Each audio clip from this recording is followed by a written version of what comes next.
a una instancia de competencia económica, y allí fue donde la Comunidad Europea impuso una fuerte sanción a estas empresas. Entonces, ese es un caso, y ha habido varios casos donde la tributación de estas empresas, sobre todo en Europa, ha sido cuestionada. Esto les ha llevado a tener problemas con las jurisdicciones europeas, sobre todo, y también algunas otras que desconocemos. Y la solución que les da el gobierno mexicano, el gobierno estadounidense a sus empresas, que tienen su matriz en Estados Unidos, les dicen: paren de sufrir, tráiganse las utilidades para acá. Si allá les están haciendo el fuchi, o si no les gustan las utilidades, como están tributando allá, tráiganselas para acá, aquí tributan y fin del cuento. Entonces, este primer movimiento creemos que es el gran movimiento que hizo la administración estadounidense, la administración de Trump, para inyectar a la economía estadounidense una cantidad enorme de recursos económicos al sistema financiero y al sistema económico en general. Entonces, esta es la primera etapa.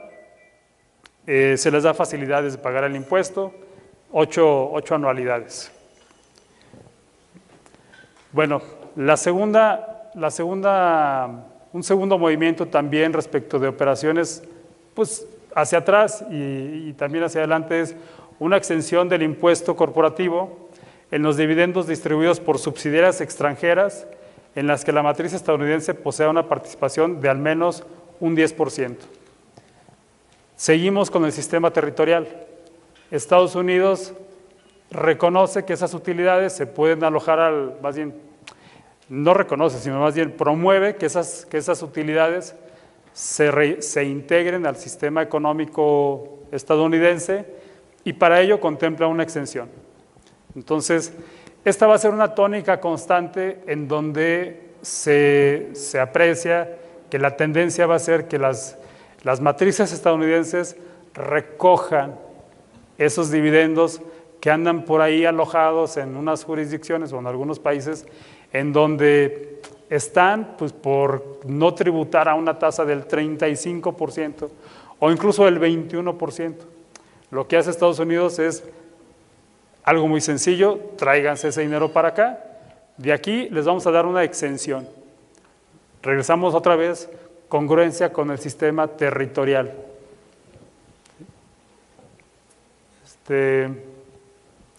Otro esquema también, otro elemento que nos parece extraño, pero también nos parece destacado, es que es una medida que implementa en la reforma fiscal de Estados Unidos de 2017 para iniciar en 2018, una especie de medida antiabuso de beneficios de tratados que ha venido impulsándose por la OCDE, ¿no?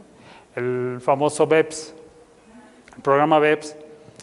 Aquí pareciera que Estados Unidos busca su propio BEPS muy particular e impone en su legislación doméstica sus reglas específicas que no son más allá o son muy parecidas a lo que la OCDE ya diseñó desde hace varios años como BEPS.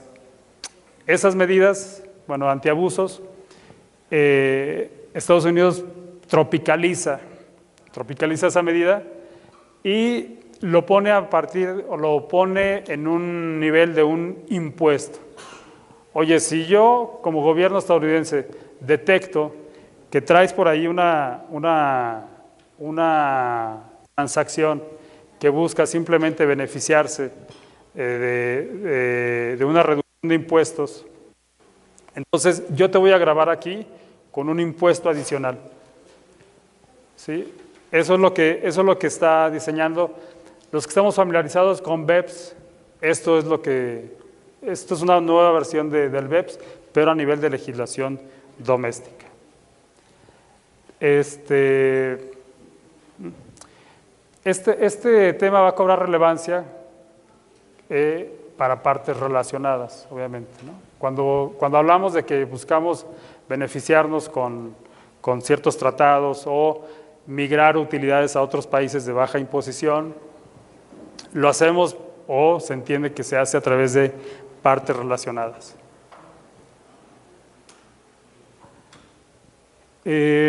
Regresando, bueno, más bien siguiendo con el tema de el sistema territorial, hay un gravamen que diseña, bueno, que introduce la legislación y que se llama como ingresos por intangibles globales de baja imposición.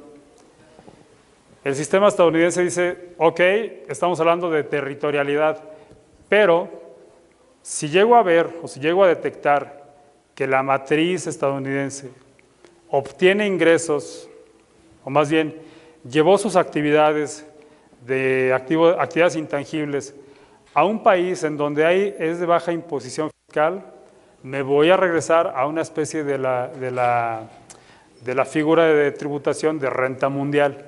Es decir, aunque el ingreso se haya obtenido allá, tú por ser estadounidense y pareciera que te estás llevando de manera artificiosa a un país de baja imposición, voy a hacer que esos ingresos los tributes aquí. Entonces, estamos ante una excepción de la figura de territorialidad.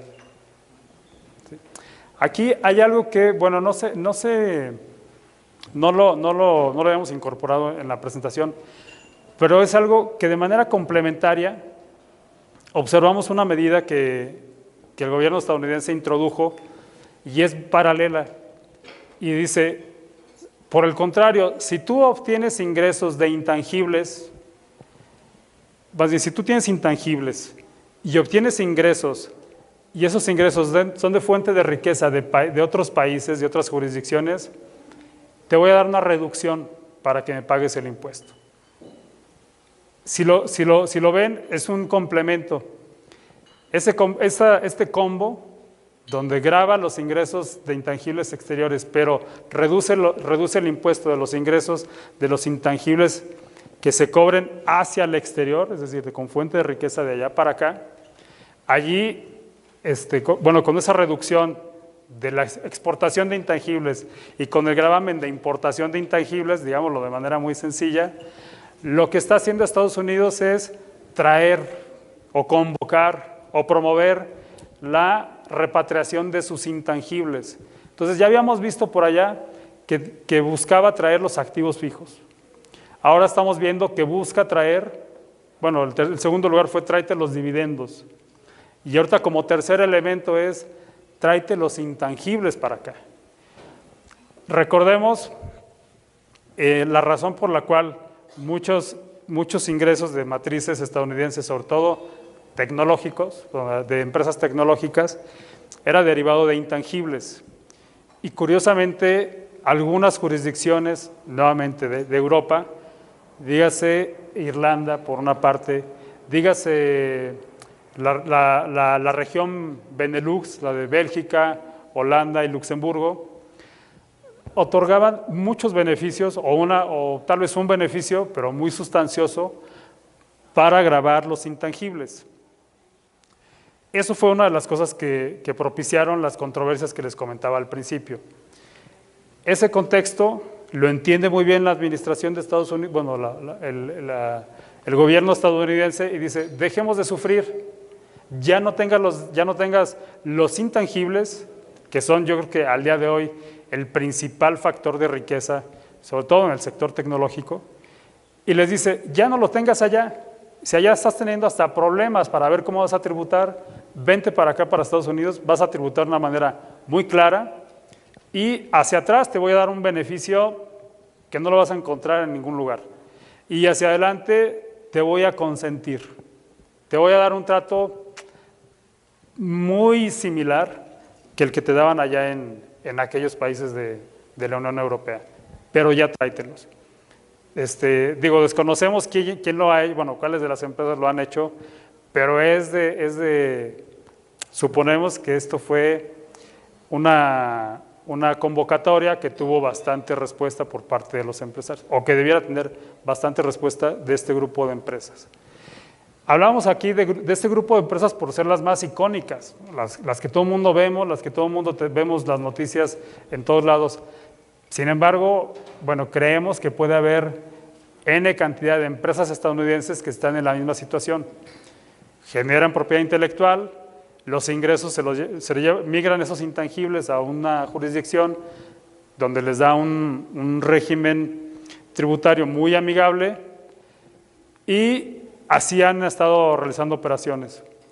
No es exclusivo de las tecnológicas, no es exclusivo de las farmacéuticas, no es exclusivo de nadie. O sea, hay inventos muy sensibles que pasan desapercibidos, pero que generan una riqueza a nivel mundial pues, bastante jugosa.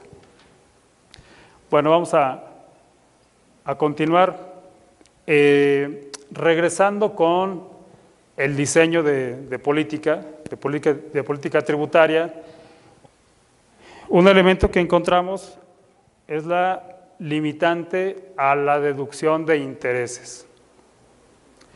¿Y por qué está esta limitante? Porque lo que dice el gobierno estadounidense es: sí les voy a permitir a todos ustedes que se endeuden, que recurran al sistema financiero o a cualquier esquema de financiamiento, pero el tema de los intereses se los voy a reducir y los voy a obligar a que si quieren recurrir al financiamiento, tienen que ser empresas ganadoras. Si no son empresas ganadoras, no les voy a permitir deducir el interés. Entonces pone una limitante a la deducción de intereses que va condicionada a los resultados y particularmente a lo que todos conocemos como el EBITDA o ya más adelante al EBIT. ¿Sí? Y también pone otra limitante que pues los intereses no deben exceder al 30% del ingreso imponible ajustado. Este ingreso imponible ajustado es el EBITDA. Entonces, otro elemento importante a nivel corporativo, a nivel de empresas. A nivel de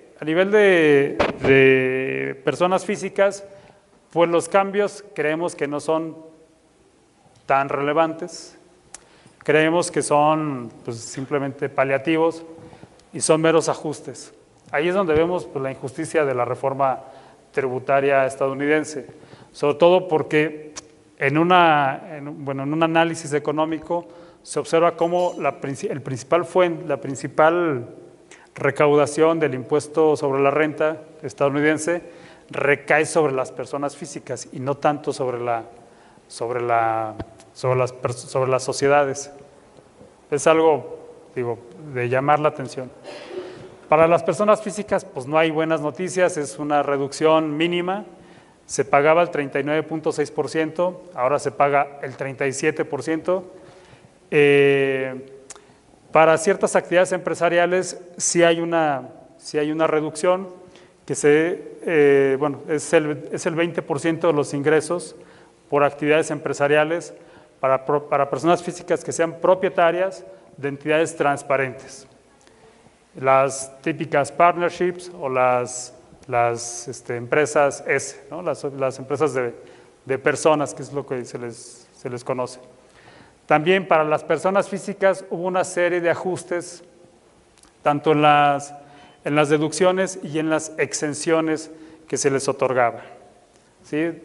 Creemos que a nivel de personas físicas, de individuos, la reforma estadounidense no es tan atractiva, son meros ajustes y entendemos también que ahorita está cocinándose una reforma o una segunda parte de esta reforma que también va muy dirigido a cuestiones de personas físicas. Ahora, ¿qué es lo que nosotros vemos en o qué contemplamos que van a ser las reacciones, sobre todo de estas medidas en aquellas economías en donde hay una interconexión tan sensible de la economía estadounidense y sobre todo de las transacciones que empresas de otros países llevan a cabo con empresas estadounidenses. Lo primero que podemos ver son las reacciones que van a tener las compañías. Una primera reacción tal vez muy radical es, oye, en Estados Unidos están dando están regalando impuestos o algo así, vámonos todos a tributar a Estados Unidos, cambiamos de residencia fiscal, mudémonos, etcétera. No creemos que la reforma fiscal de Estados Unidos busque eso. Lo que creemos es que la reforma de Estados Unidos lo que busca es simplemente reagrupar o va muy dirigida a empresas con matriz estadounidense, con la administración y la toma de decisiones adentro del territorio estadounidense. No dudamos que pueda haber otras empresas que quieran migrar su residencia para allá, pero para que les sea realmente atractivo debiera de migrar pues también los factores de riqueza, la administración, etcétera, para que sea realmente atractivo. Puede ser, bueno, puede ser, es una cuestión de números y cada una de las empresas tendría que hacer un análisis costo-beneficio para saber qué tanto les conviene una acción tan radical como cambiar la residencia a los Estados Unidos y sobre todo alojar allá los factores de producción o los factores de riqueza más importantes. El otro escenario que contemplamos y que ese sí nos parece tal vez más viable o más probable son las reestructuras corporativas. Creemos que a nivel mundial va a detonarse una serie de reestructuras no tanto corporativas, sino simplemente en operaciones, es decir, va a haber operaciones que ya no se van a alojar en ciertas jurisdicciones y se van a regresar a Estados Unidos o viceversa. El movimiento más natural que vemos está en los intangibles que anteriormente o tradicionalmente estaban en países de baja tributación, como Bélgica, como Holanda, como Luxemburgo o incluso como Irlanda, van a migrar los intangibles hacia Estados Unidos para que ahí sea la fuente para que ahí sea la fuente no de la riqueza, sino del cobro, ¿no? Que una empresa residente de Estados Unidos sea la titular de esos derechos y sea la que reciba esos ingresos, los cuales van a estar tratados con un beneficio específico. La otra reestructura tendrá que ver con la manufactura. Aquí en México este tema para nosotros es sumamente sensible, sobre todo porque la industria automotriz la industria maquiladora descansa principalmente en este esquema de la manufactura, en donde pues, los factores de producción son propiedad de una empresa estadounidense y aquí se llevan a cabo las actividades de maquila, sobre todo aquellas actividades que requieren una labor o una alta demandan mucha mano de obra. Sin embargo, ¿qué es lo que sucedería si Estados Unidos empieza a introducir tecnología que desplace a la mano de obra? ¿Qué pasaría también si ciertas actividades, por ejemplo la automotriz, que eso está ya casi un hecho, en que la industria automotriz requiere generar mejores salarios?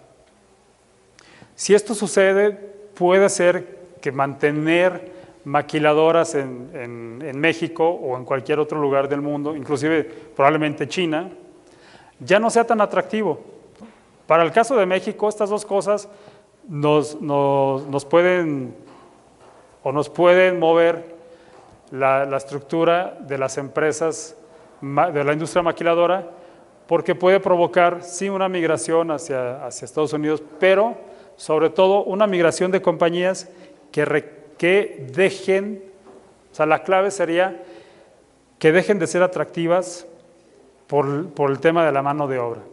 Imaginemos un caso típico en donde una empresa o una matriz estadounidense tiene su empresa en México porque allí sus procesos productivos requiere mucha mano de obra. Sin embargo, encuentra una máquina o una línea de producción automatizada en donde esa misma actividad la puede realizar a través de una línea de producción mucho más económica, más eficiente, etcétera. Si eso lo analiza el inversionista o el corporativo estadounidense, pues le puede parecer muy atractivo. Dice, invierto en activo fijo, voy a tener una deducción prácticamente inmediata, dejo de tener cargas laborales, que en México desafortunadamente son caras, y tengo todo en casa, en donde adicionalmente puedo tener incluso también ahí mis intangibles o cualquier otro atributo. Ese escenario sí propiciaría que las actividades de manufactura se migraran hacia Estados Unidos. Es decir, va a ser una reacción caso por caso, para saber qué tanto se mueven los esquemas de cada una de las empresas o subsidiarias de empresas estadounidenses. El otro elemento, pues, los servicios. Los servicios no tienen un beneficio tan específico. Sin embargo, si lo consideramos, en vez de tener, no sé, los servicios de los help desk o de atención de clientes, en vez de tenerlos en India, pues tal vez los estadounidenses van a preferir tenerlos allá en sus jurisdicciones. Desconocemos. Sin embargo, este último elemento, el de las regalías y el de los intereses, creemos que ese definitivamente sí va a tener un impacto muchísimo mayor y se va a ver una migración de intangibles hacia Estados Unidos. Ese es prácticamente inevitable por los incentivos fiscales que recibirían en su país. El otro elemento también importante tiene que ver con los dividendos. Creemos que la reforma o el nuevo sistema impositivo estadounidense propicia propicia la recepción de todos los dividendos que anteriormente, que generan las subsidiarias de las empresas estadounidenses, porque ya en Estados Unidos recibir esos dividendos pues, prácticamente va a ser muy económico, ¿no? Si no es que gratis en algunos casos. Entonces, recordemos los estadounidenses, pues de tributar al 37.5% sus dividendos, al 37%, perdón, en esos dividendos que recibían en Estados Unidos, a mantenerlos invertidos en otras jurisdicciones donde pagaban mucho menos, pues preferían mantenerlo allá, ¿no? O sea, el caso de Irlanda. En Irlanda pagaban la tasa corporativa a un 12% esas utilidades. Si se las llevaban a Estados Unidos, tendrían que pagar un complemento de 25%. Entonces, Estados Unidos decía, no me conviene, ¿para qué me traigo esas utilidades? Sin embargo, si la tasa impositiva baja al 21%, que ya es muy competitiva a nivel mundial, pero sobre todo, si se está otorgando una exención de los dividendos, pues va a propiciar que Estados Unidos levante el capital que tenía en otros países, en ese sistema financiero, y lo aloje en su economía. Entonces, es algo que probablemente en los países de Latinoamérica, donde hay una fuerte inversión estadounidense, vamos a ver un fenómeno de pago de dividendos. Aunque sabemos que no es tan barato, ¿no? O sea, si bien puede ser barato allá, en el país de la fuente, por ejemplo, el caso de México, no es tan barato. Se tiene también que combinar con el convenio para evitar doble tributación, etc. Bueno, vamos a hacer un recuento muy breve. En materia de manufactura, ¿dónde tiene Estados Unidos alojado sus inversiones? Pues principalmente en Latinoamérica. Aquí en México pues, nos destinan una buena parte de sus inversiones. En China, Sudeste Asiático y la India. En materia de propiedad intelectual, por los países típicos que les hemos comentado, porque en estos países sí la tasa impositiva, pero también el nivel de seguridad jurídica que ofrecen estos países de protección a la propiedad intelectual. Creemos que estas jurisdicciones son las que se pueden ver más afectadas con la reestructuración de operaciones, ¿no? La que estamos prácticamente seguros que va a tener la peor sacudida van a ser los países donde estén alojadas o donde estaban alojadas las patentes y los derechos de propiedad intelectual. Ahora, ¿qué posibles reacciones pueden esperarse de los gobiernos en donde vayan a estar, bueno, que se vayan a ver más afectadas? Y lo podemos decir de los gobiernos latinoamericanos y también vamos a poner el ejemplo del gobierno mexicano. ¿Qué vamos a ver del gobierno mexicano? Pues tal vez un incentivo a reducir la tasa para evitar una migración, si no de empresas, sí de operaciones. Que eso es lo que creemos que puede suceder, que se migren las operaciones.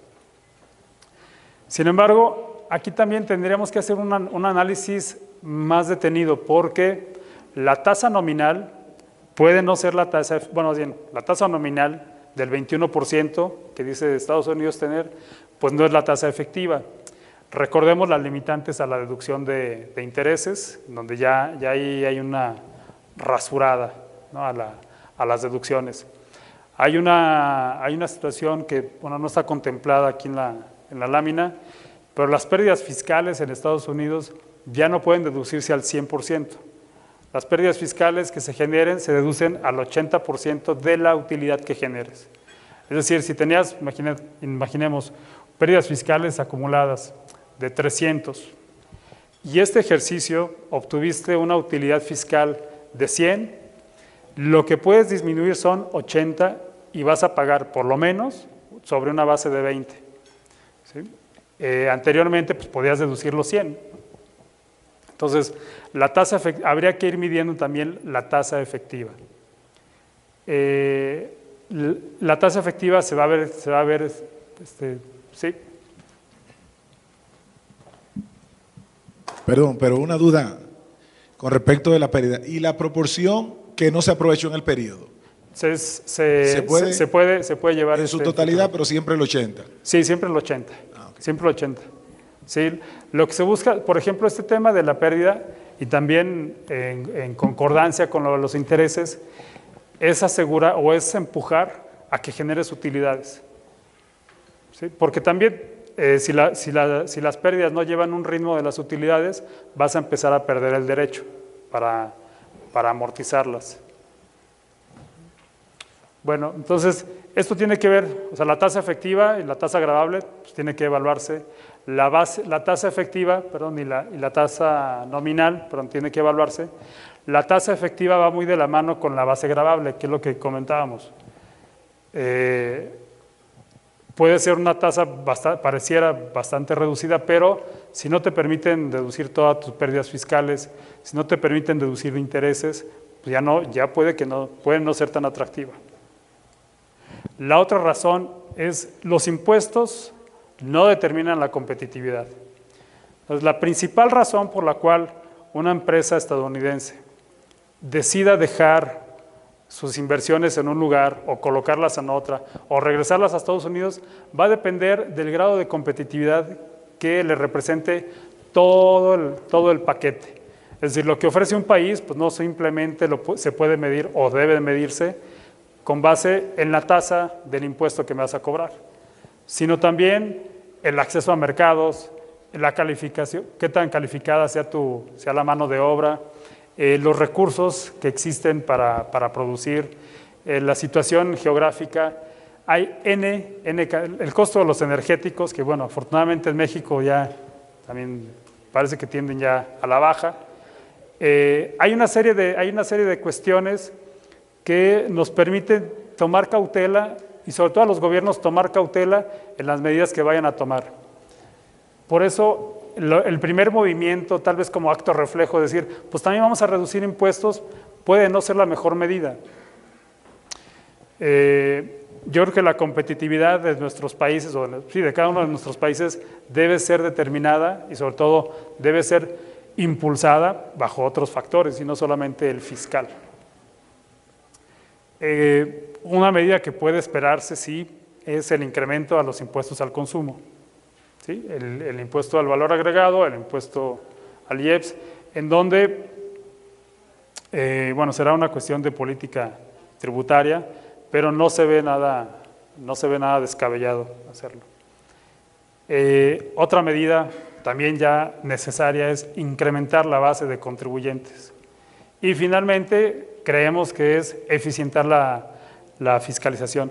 En México, tristemente, tenemos una tasa de fiscalización muy reducida. En proporción al PIB es muy precaria.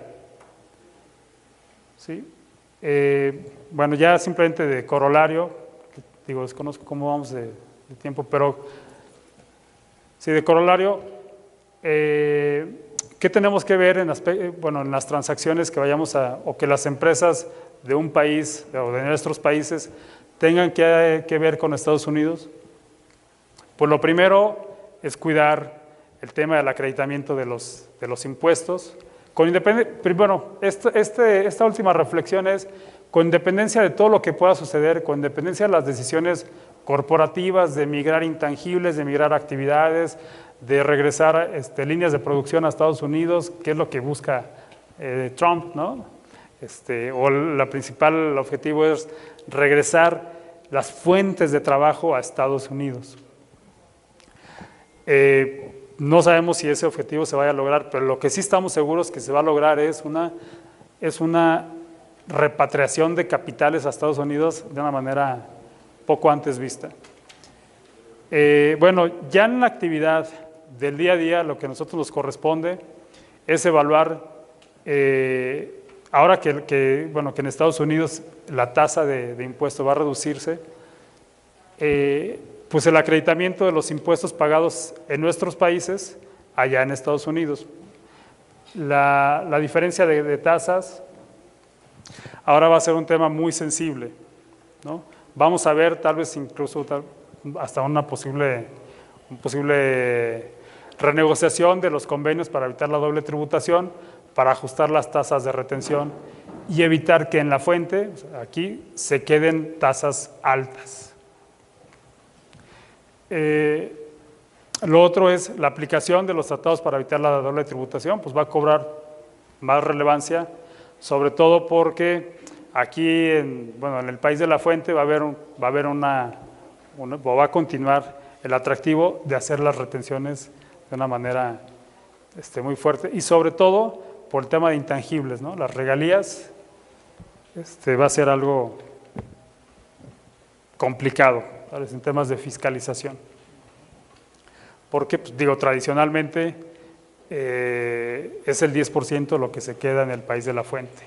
Entonces puede ser inclusive que los Estados Unidos busquen unas renegociaciones para evitar una imposición de casi la mitad del impuesto total. Bueno, estos ya son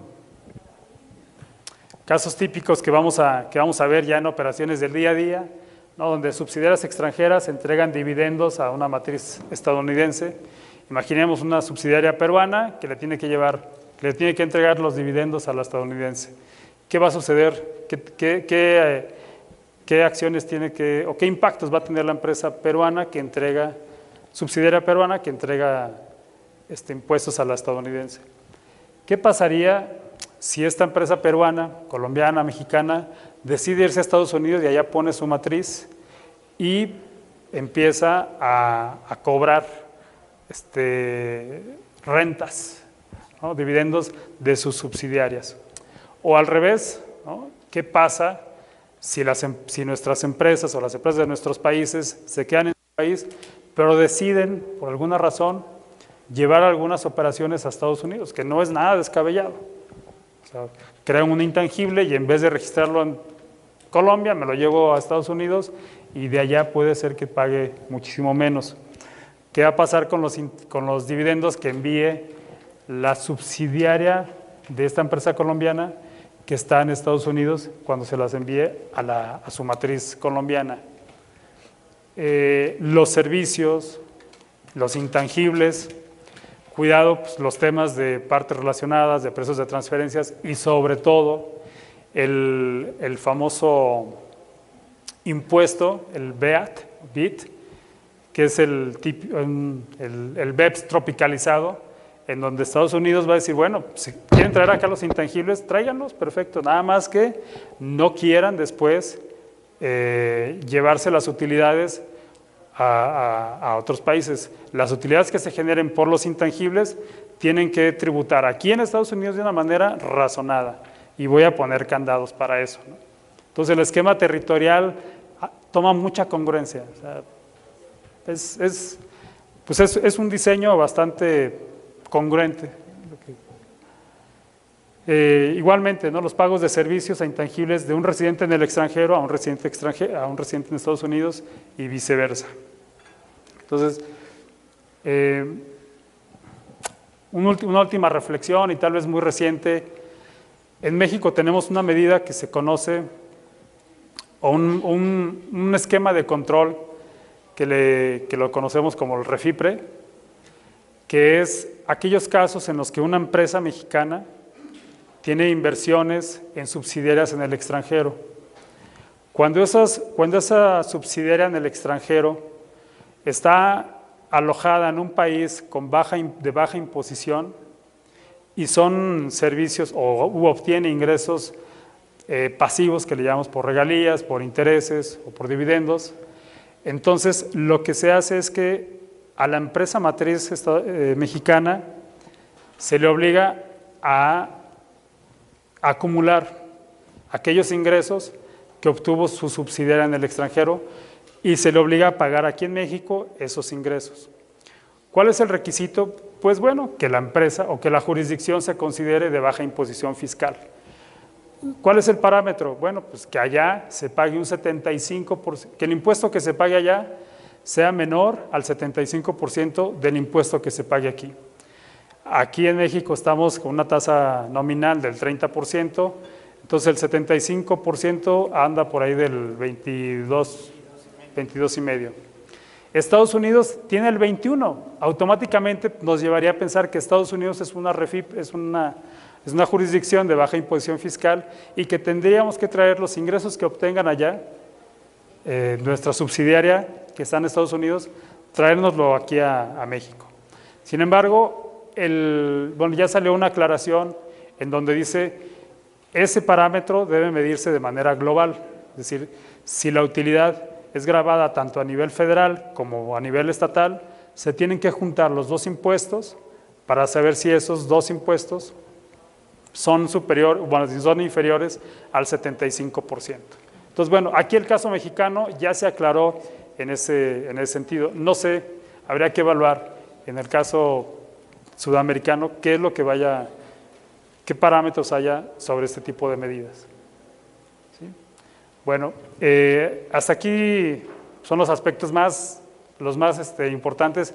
Créanme que es una reforma de gran calado y todavía sigue caminando, sobre todo la parte la parte de las regulaciones, las reglas, el reglamento, el IRS, la autoridad fiscal estadounidense, pues sigue trabajando para sacar reglas que aclaren todo esto que quisieron decir los diputados y los senadores. La autoridad pues todavía sigue emitiendo reglas y más allá pues, sigue sacando, entendemos que ni siquiera ha concluido de reglamentar toda esta reforma. Las cosas más importantes han ido caminando, pero pues entendemos que aún sigue. ¿Sí? Si alguien desea comentar algo, tiene alguna pregunta o quisiera comentar algún punto en particular.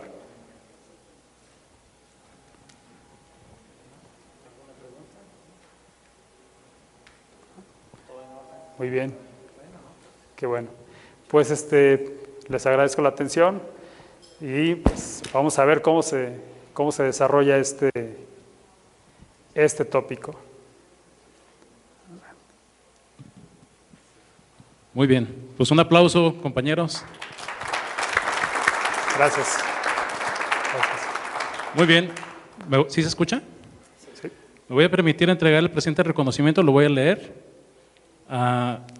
UC&CS América otorga el presente reconocimiento al licenciado Juan Antonio Castro Chávez por su valiosa participación como expositor en el Diplomado en Normatividad Internacional, Auditoría Financiera, Fiscal y Gubernamental del módulo 6 de Economía Global. Felicidades y muchas gracias. Muchas gracias. Muy buena tarde.